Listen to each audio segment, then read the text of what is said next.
जय हिंद। आज हम देखेंगे द्रव्य के बारे में कि द्रव्य क्या होता है। चलिए हम देखते हैं कि हमारे आसपास से बहुत द्रव्य होते हैं, जैसे बहुत सारे पदार्थ होते हैं, जैसे पेन हो गया, ये ब्लैक बोर्ड हो गया, मान लीजिए यहाँ पे कार हो गई। ये सारी चीज़ें क्या हैं? ईंटें हो गई। ये सारी चीज़ें क्या है? एक तरह का पदार्थ है। ठीक है, ये पदार्थ है। पदार्थ जो होता है उसके बारे में हमें पढ़ना है।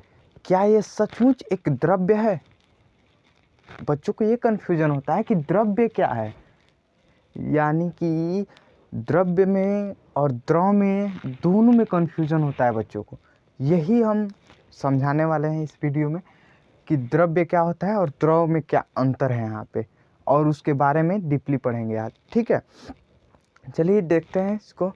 हमारे आसपास बहुत सारे अभी को बताए हैं कि वस्तुएं पाई जाती है, पदार्थ पाए जाते हैं। कुछ वस्तुएं ऐसी होती हैं जिनको हम छू भी सकते हैं, देख भी सकते हैं, काट भी सकते हैं, उसको ऐसे चीर फाड़ भी सकते हैं। ठीक है, लेकिन कुछ वस्तुएं ऐसी भी होती हैं जिन्हें हम सिर्फ महसूस कर सकते हैं। जैसे लाइट हो गया। लाइट को अब कहेंगे आप देखते हैं उसको।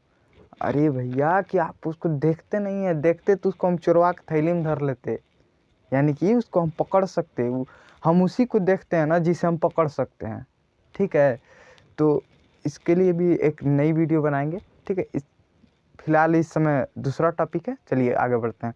तो एक तो हो गया लाइट, उसके बाद दूसरा जो होता है वो होता है एयर, यानी हवा।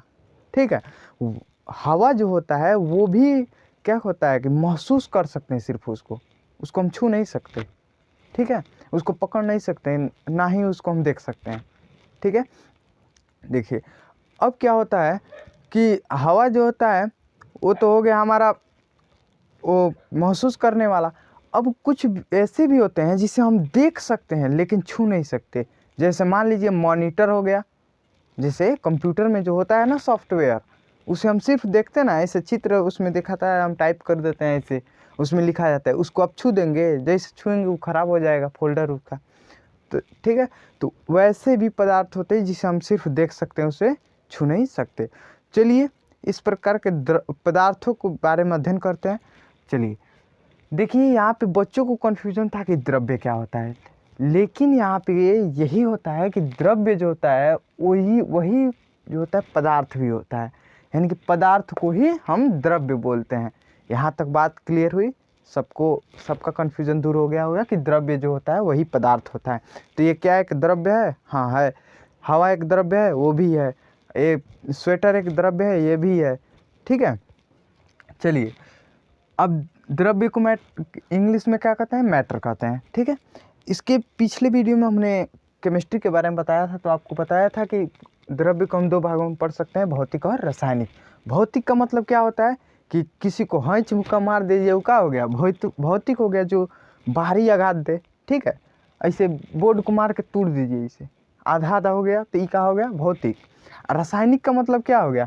रासायनिक का मतलब ये हो गया ना, किसी को हैंच मुक्का मारने के बजाय ना उसको एक इंजेक्शन दे दीजिए सोने वाला, सीधे कोमा में भेज दीजिए, तो वो क्या हो जाएगा? रासायनिक हो जाएगा। यानी कि हम उन्हें उसको केमिकल दे के सुला दिया, सोते सोते सुला दिया। चलिए अब देखते हैं भौतिक के बारे में। भौतिक के बारे में उसके पिछले वीडियो में हमने बना दिया है, उसको भी आप जा कर के वहाँ से देख सकते हैं। ठीक है, फिर भी इसमें हम थोड़ा सा इसके बारे में चर्चा कर ले रहे हैं कि भौतिक में जो होता है, पहला आता है ठोस। क्या आता है? ठोस। ठोस क्या होता है? ठोस का मतलब ये हो ना कि जो एकदम स्थिर हो, उसका आयतन भी निश्चित हो और उसका आकार भी निश्चित हो। इसको कैसे इसे तानिए उनिएगा, कुछ नहीं होगा। अब ये नहीं कि इसे ऐंठ के तोड़ दें। ठीक है, इसको तोड़ना नहीं है, इसको तोड़ने थोड़ी है। बरियाई करेंगे तो कुछ और टूट जाएगा, हीरा तक कट जाता है, दुनिया का सबसे कठोर धातु है फिर भी। ठीक है, तो इसका आयतन और आकार निश्चित है, क्योंकि इसे आसानी से हम इसका आकार और आयतन चेंज नहीं कर सकते। अब द्रव क्या होता है? द्रव के बारे में भी डीपली पढ़ा दिए हैं, उसको भी आप पढ़ सकते हैं। द्रव जो होता है वो तरल भाग में होता है, ऐसे बहेगा छर छर छर। ठीक है, तो वो क्या हो जाएगा? द्रव हो जाएगा। अब होता है गैस। गैस क्या होता है? जिसे बड़ी सेंट मार के महकते हैं ना, वो सब गैस है। जैसे एगोरी गैस छोड़ते हैं सब वो गैस है। ठीक है, एक होता है लिक्विड, लिक्विड वाला गैस आ गया जिससे हम खाना पकाते हैं, लिक्विड के रूप में होता है जिसका नाम है एलपीजी। एलपीजी कहते हैं लोग एलपीजी गैस, लेकिन वो एलपीजी का मतलब ही होता है लिक्विड हाइड्रोजन गैस। उसमें भी गैस जुड़ा है, दो गैस बना देते हैं लोग। चलिए, तो गैस आपको समझ में आया कि जो कि हवा में मारती खर्द फैल जाए, वो क्या है? गैस है। ठीक है, अब देखते हैं प्लाज्मा। प्लाज्मा जो होता है ना, सबसे खतरनाक है ससुरा। ये क्या होता है? 6000 डिग्री सेल्सियस पर एकदम दहकता है। जैसे आगी ना, एक तरह समझ लीजिए आगी बह रहा है, यहाँ तो लपाट मारता है, लेकिन प्लाज्मा ऐसा चीज़ है ना, वो बहेगा। पृथ्वी के अंदर इतना प्लाज्मा है जिसे एकदम बहता रहता है ऐसे। ऊपर से खाली धरती है, पानी है, अंदरवा खाली प्लाज्मा है। आप देखेंगे कहीं भी ज्वालामुखी आएगा ना ऐसे, तो खाली प्लाज्मा बहेगा। वहाँ के 10-15 किलोमीटर एरिया को साफ कर जाता है ऐसे ही, पूरा जरा के राखी बना देगा वहाँ के एरिया, एकदम ख़त्म। लेकिन ये बात है, यहाँ पे बहुत सोना चांदी हीरा मोती जवाहराती बहुत सारी चीज़ें मिलती हैं इससे। ठीक है, अब देखते हैं BEC। इसको हमने पिछली वीडियो में थोड़ा सा अलग बता दिया था, लेकिन एक ठंडी अवस्था है, ये सही बताया, ठंडी अवस्था है। इस पर अभी रिसर्च चल रहा है, इस पर ज़्यादा कोई वो नहीं है, मिला नहीं है। ठीक है, ये इस पर अभी रिसर्च चल रहा है। ये ठंडी अवस्था, जैसे नाइट्रोजन गैस है ना ऊपर, नाइट्रोजन लिक्विड गैस, उसका टेम्परेचर लगभग 200 डिग्री सेल्सियस होता है, वैसे ही ये भी ठंडी अवस्था है। ठीक है, इसका फुल नेम होता है बोस-आइंस्टीन कंडेंसेट। ठीक है, इसका फुल फॉर्म क्या होता है? Bose-Einstein condensate. चलिए, अब देखते हैं रासायनिक के बारे में। तो देखते हैं पदार्थ को दो भागों में बात, यहाँ तक आपको समझ में आ गया होगा। चलिए यहीं से स्टार्ट करते हैं कि रासायनिक जो होता है इसको 3 भागों में करके पढ़ते हैं हम लोग। कितने भागों में? 3 भागों में। तो 3 भागों में कौन कौन? पहला होता है तत्व। तत्व क्या होता है कि जिसमें परमाणु भिन्न भिन्न ना हो, एक गो होगा। जैसे हाइड्रोजन हो गया, हीलियम हो गया, lithium, beryllium, boron, carbon, nitrogen, oxygen, ये सब पढ़ते हैं ना पीरियोडिक टेबल, वही तो है तत्व। तो जो एक परमाणु हो, ठीक है, जो एक ही परमाणु के बने होते हैं वो क्या कहलाते हैं? तत्व कहलाते हैं। ठीक है, और यौगिक क्या कहलाता है कि जिसमें 2 या 2 से अधिक परमाणु को निश्चित अनुपात में मिलाने पर, जैसे अनुपात में रहे वो बटा के रूप में, अनुपात ऐसे ही ना। तो मान लीजिए हमने मिला दिया H2O, तो H2O का होता है 1/8, इतना अनुपात होता है ये ना, अनुपात है। तो इतना अनुपात होता है यौगिक, मतलब H2O का। ठीक है, ये एक प्रकार का यौगिक है। इसको हमने 2 या 2 से अधिक परमाणुओं को मिलाया, उसके बाद से निश्चित अनुपात इससे निकल के आया, यानी कि इसका क्या होगा परिभाषा कि 2 या 2 से अधिक परमाणुओं को आपस में मिलाने पर उससे क्या होता है कि दो इसमें देखिए कुत्ता भौंक रहा है, आपको डिस्टर्ब हो गया होगा। चलिए, इसको निश्चित अनुपात में मिलाए हैं तो क्या हो गया है? यौगिक का निर्माण हो गया है। चलिए, अब देखते हैं मिश्रण। मिश्रण क्या होता है कि इसको किसी भी अनुपात में मिला दीजिए, कोनों के कोनों में इसलिए आकर ठूस ठास दीजिए, कोई दिक्कत नहीं है। ठीक है, तो किसी जैसे कि मान लीजिए रक्त हो गया, शरबत हो गया, कोनों के कोनों मिला दिए, उसका कोनो फार्मूले नहीं है, तो वो क्या हो गया? मिश्रण हो गया। सिंपल सी बात है। इसका पूरा एकदम डीपली वीडियो बनाया है, उसको भी आप जा कर के देख सकते हैं। चलिए, अब यहाँ से हम आराम से पढ़ेंगे। यहाँ तक मैंने थोड़ा फास्टली पढ़ाया है क्योंकि वीडियो लंबा ना हो जाए। चलिए, अब देखते हैं द्रव्य। द्रव्य क्या होता है? महर्षि कणाद का पहले सीख लेते हैं। महर्षि कणाद ने क्या कहा था कि द्रव्य के बारे में अपनी क्या राय दी? इन्होंने पहले कहा ना, एगो चीज की व्यवस्था निकालना। देखिए, ये हो गया ना। महर्षि कणाद ने बताया कि कोनो भी पदार्थ हो गया, मैंने एक चाक लिया, कोनो भी पदार्थ हो गया, अगर उसको हम ऐसे करके, ऐसे मान लीजिए तोड़ दिए, इतना ऐसे तोड़ते जाए ना, खूब है, ऐसे तोड़ते जाएंगे, एक न एक समय ऐसा आएगा कि इसको हम विभाजित फिर नहीं तोड़ सकते। मान लीजिए इसको तोड़ते रहेंगे ऐसे, फिर से एक न एक दिन ऐसा है कि एकदम में ही हो जाएगा, में ही होने के बाद से उसको ऐसे तोड़ लेंगे का, माइक्रोस्कोप से तोड़ेंगे, फिर उससे को तोड़ेंगे, तोड़ते तोड़ते एक न एक दिन ऐसा आएगा कि उसको का तोड़ना बंद हो जाएगा, वो टूटबे नहीं करेगा, वो दिखेगा ही नहीं। तो उसी को महर्षि कणाद ने क्या कहा कि उसको कहा कि ये क्या है, एक परमाणु है। यानी कि क्या कहा, ये एक दार्शनिक थे, ठीक है। महर्षि कणाद एक भारतीय दार्शनिक थे। इन्होंने कहा किसी भी कण को अगर हम टुकड़ा कर रहे हैं, यहाँ पे देखिएगा थोड़ा सा मैंने स्ट्रक्चर बनाया है, किसी भी कण को ऐसे खूब तोड़ रहे हैं ना, तो क्या होगा, एक कण प्राप्त होगा, छोटे छोटे कण मिलेंगे, और जिससे कणवा का जो ना उसको भी अगर तोड़ेंगे ना, तो उसी कण को जो हम कहते हैं वो परमाणु कहते हैं। इन्होंने अभी एक्सपेरिमेंट नहीं किया था माइक्रोस्कोप वगैरह से, ठीक है। इन्होंने सिर्फ वैसे ही बता दिया। आप जानते हैं कि ऋषि मुनि पहले के बहुत होशियार हुआ करते थे, पहले के आगे का भविष्य और पीछे के वर्तमान सब, भूत भविष्य सब बता देते थे, का होने वाला है, का चल रहा है, का बीत गया है, ठीक है। तो उसी प्रकार इन्होंने भी इसका क्या किया था, स्ट्रक्चर दे दिया था पहले से ही। लेकिन एगो अंग्रेज थे, बहुत होशियार थे, ये कहे कि बिना एक्सपेरिमेंट के कोनो काम थोड़ी होगा, प्रयोग करने से ज़्यादा अच्छा रहता है। मान लीजिए कलम को ऐसे देख के थोड़ी कह सकते हैं बढ़िया चलेगा, इसको जब चलाएंगे तबे ना दिखेगा हाँ बढ़िया चल रहा है। तो वैसे ही कहे जॉन डाल्टन, अंग्रेज थे, नहीं उजर का वही थे। तो ये कहे कि एक्सपेरिमेंट करके देखा जाए कि इसमें क्या क्या हो रहा है। इन्होंने तो सिर्फ बता दिया कि एक छोटा छोटा टुकड़ा करेंगे तो एक न एक दिन ऐसा आएगा कि कब वो टुकड़ा होगा ही नहीं, ठीक है।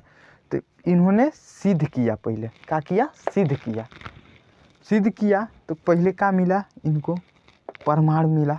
देखे कि ये भी बात सही है, महर्षि कणाद तो सही है कह के गए थे। फिर इन्होंने देखा कि इसके गुण कितने हैं, गुण क्या क्या मिल रहे हैं, इसीलिए तो इन्होंने एक्सपेरिमेंट किया कि क्या क्या गुण मिल रहे हैं इसके। तो पहला इनको क्या मिला कि परमाणु जो है ना वो अविभाज्य है। इन्होंने भी तो वही बताया था कि कण जो होता है उसको एक न एक दिन ऐसा विभाजित नहीं कर सकते। तो ये कहे थे कि जॉन डाल्टन की परमाणु है, और परमाणु अविभाज्य है, यानी कि उसको हम विभाजित नहीं कर सकते। फिर उन्होंने कहा एक और चीज़ उन्होंने ढूंढ निकाला, क्या निकाला कि परमाणु न तो नष्ट किया जा सकता है, उसको समाप्त नहीं कर सकते। अब मान लीजिए एकदम छोटा टुकड़ा हो गया, वो दिख ही नहीं रहा है, तो नष्ट थोड़ी हुआ है, वो है ना अभी। तो क्या कहा इन्होंने कि उसको न ही नष्ट कर सकते हैं और न ही उसको उत्पन्न कर सकते हैं। अब मान लीजिए कि एक और ही परमाणु है ही है, और कहीं और इस परमाणु उड़ा के नहीं लाएंगे उत्पन्न करने के लिए, ठीक है। तो इन्होंने क्या कहा कि न ही नष्ट किया जा सकता है और न ही उत्पन्न किया जा सकता है, ठीक है। अब देखिए आगे, अब इन्होंने क्या पाया कि प्रत्येक पदार्थ जो होता है वो छोटे छोटे कणों अर्थात परमाणुओं से मिलकर बना होता है। तो ये बात एकदम सही है ये कि भाई ये भी तो एकदम छोट कण से मिलकर बना होगा, पूरा कण यानी परमाणु से। तो ये परमाणु से बना है कि नहीं, बना है बिल्कुल। तो वही बात इन्होंने कहा कि प्रत्येक पदार्थ जो होता है वो क्या होता है, परमाणु के मेल से बनता है, यानी कि मिलने से परमाणु कोई को मिलेंगे या उसके बाद से किसका निर्माण हो जाएगा, एक किसी पदार्थ का, वस्तु का, या फिर किसी भी चीज़ का निर्माण होता है, ठीक है। अब देखते हैं यहाँ पे कि जो परमाणु होता है उसको इन्होंने कह दिया कि परमाणु से छोटा कण कुछ होता ही नहीं है, परमाणु अविभाज्य है। लेकिन यहाँ पे एक हुआ है जे थॉमसन, कहे ये कैसे हो सकता है, ये दोनों लोग गलत हैं, महर्षि कणाद और जॉन डाल्टन, ये सब ससुरा गलत हैं, सब गलती सलती बता दे रहा है। उससे बढ़िया है हम रिसर्च करेंगे। तो ये रिसर्च किए इस पे दाब के एकदम, क्या रिसर्च किए, रिसर्च में ये आया कि जो एगो परमाणुआ है ना, ऐसे एगो परमाणु है, इसके अरीवा देखे ये का घूम रहा है, सब नचनिया की तरह नाच रहा है, ठीक है। यह सोच में पड़ गए कि क्या है ये। तब इन्होंने देखा कि ओ भैया ये तो इलेक्ट्रॉन है, क्या है, इलेक्ट्रॉन है, इसका भी एक कैसे इसका इलेक्ट्रॉन नाम धर दिए, इसके बारे में अगली वीडियो में बताएंगे। ठीक है, तब तक के लिए इसको थोड़ा सा ही पढ़ेंगे क्योंकि वीडियो लंबा हो जाएगा। ठीक है, तो का सोचे कि इका है इलेक्ट्रॉन है, फिर का किए तब तक कहे बस कर यहाँ पर तो इलेक्ट्रॉन है, फिर उसके बाद से कह दिए कि परमाणु विभाजित हो सकता है, परमाणु अविभाज्य नहीं है। यहाँ पे है का किए जे थॉमसन इन दोनों को गलत साबित कर दिए। ठीक है, फिर से कुछ दिन बाद बीता तो लखी गोल्डस्टीन से नहीं खे पाया। ठीक है, वो का किए वो एगो कहे कि हम भी रिसर्च करेंगे उस पर, हम काहे के बैठल हैं। ठीक है, तो ये रिसर्च किए तो कहे कि ये बिचवा में का है। इससे पहले रदरफोर्ड आए थे, इसके पहले देखिए गोल्डस्टीन से पहले रदरफोर्ड आए थे। उन्होंने कहा था कि बीच में नाभिक है। वो कैसे पता लगाया था? तो अल्फा कणों के द्वारा, अल्फा कण के द्वारा। उसको भी अगली वीडियो में एकदम डीपली पढ़ेंगे, तब तक जान जाइए अल्फा कणों के द्वारा। उसी में इसमें नाभिक का पता लगाया था। नाभिक में ही ये दो चीज़ पाया जाता है, प्रोटॉन और न्यूट्रॉन। ठीक है, तो क्या कि गोल्डस्टीन का है कि नाभिकों में क्या हो सकता है, जब वहाँ पे कुछ है ज़रूर तबे रदरफोर्ड ने नाभिक का खोज किया है। उसको आगे पढ़ेंगे तो समझ में आएगा। चल ठीक है, तो वहाँ पे क्या किए कि ये बताए कि ओमनिया प्रोटॉनो घूम रहा है, प्रोटॉनो वही जा है। ठीक है तो माइनस में होता है इलेक्ट्रॉन, ये बात ध्यान में रखिएगा। अब प्रोटॉन किस में होता है? प्लस में होता है। ठीक है, धन में, धन आवेशित होता है। ठीक है, तब आए जेम्स चैडविक। ये कहे कि अब हमहू से खेपा नहीं रहा है, अब हमहू वैज्ञानिक बनना है, एकदम सूर्यले आए और कहे कि हमहू खोजेंगे। तब इसमें एक और ही उन्होंने खोज दिया, नाभिकों में प्रोटॉन का लगव है, खोज दिया।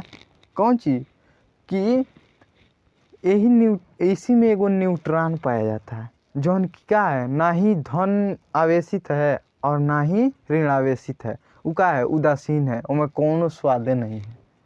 स्वाद का मतलब ये है कि चखने वाला, जैसे कि मतलब कोनो चीज़ है ये नहीं है, ना धन है, ना प्लस में है, ना माइनस में है। ठीक है, तो वो क्या कह दिए कि ये उदासीन है, इसमें कोनो चीज़ है ये नहीं है। ठीक है, चलिए इतना बात आप लोगों को समझ में आ गया होगा कि इलेक्ट्रॉन का खोज जे थॉमसन ने किया, प्रोटॉन का खोज गोल्डस्टीन। लेकिन उसका प्रोटॉन का नाम जो है ना, वो रदरफोर्ड रखे थे।